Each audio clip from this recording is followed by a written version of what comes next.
Welcome back to the channel, guys. We were that close to securing 2 points. That close.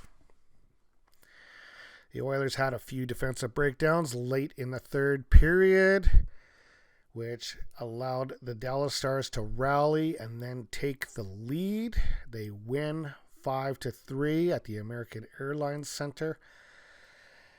And yeah, that was a hard one to swallow. Let's dive into this. So the Oilers go into this game with a 35-23-5 record for 75 points. 19 games remain. They are 7th in the conference, 3rd in the Pacific. Dallas is a 24-24-3 with 71 points, 9th in the conference, 5th in the Central. 21 games remain.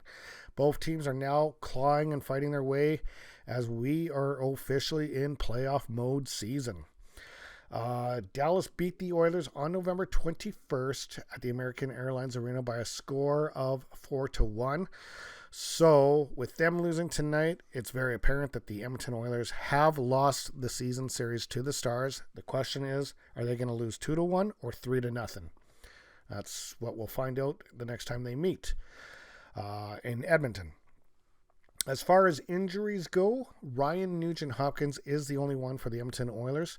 Dallas has a huge one on their back end as Miro Heiskanen is on the injury reserve. Anton Hudobin and Braden Holtby are the two goaltenders that will not be backing up Ozinger tonight as they have injuries as well. Oilers are 4th in the league on the power play at 25%. Dallas is 12th in the league at 23.37%. Dallas is 19th in the league on the penalty kill at 78.21%.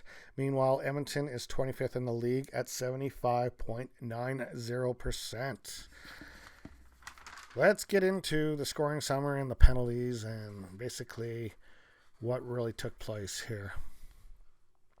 So, initially, the first few minutes, you're just watching very tight checking. It was like, I think 5 shots combined for the first 8 minutes. Like, it was very tight checking, not much shooting until Kyler Yamamoto gets his 17th of the year, and that was at 16:31 of the first period.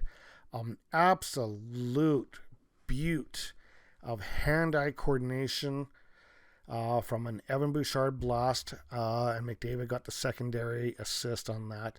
It is 1-0 for the Oilers going into the second period.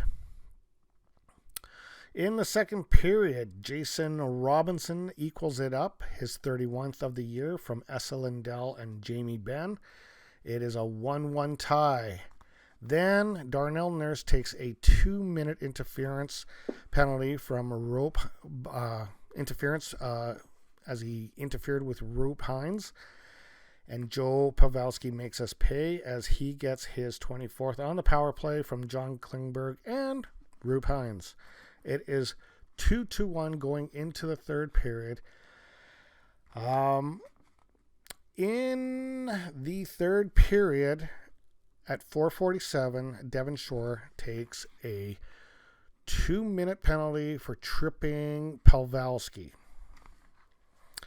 And I'm thinking, no, another penalty. It seemed like, honestly, it could be just me, but it seems like the Canadian teams, when they go across the border and they play the American teams, it seems like it's a little shifted on the penalty calls, but I'm not going to get into that. So anyway, this penalty didn't go according to plan at all for the Dallas Stars as Evander Kane gets his 14th goal shorthanded from Cody Ceci, I believe. And this happens to be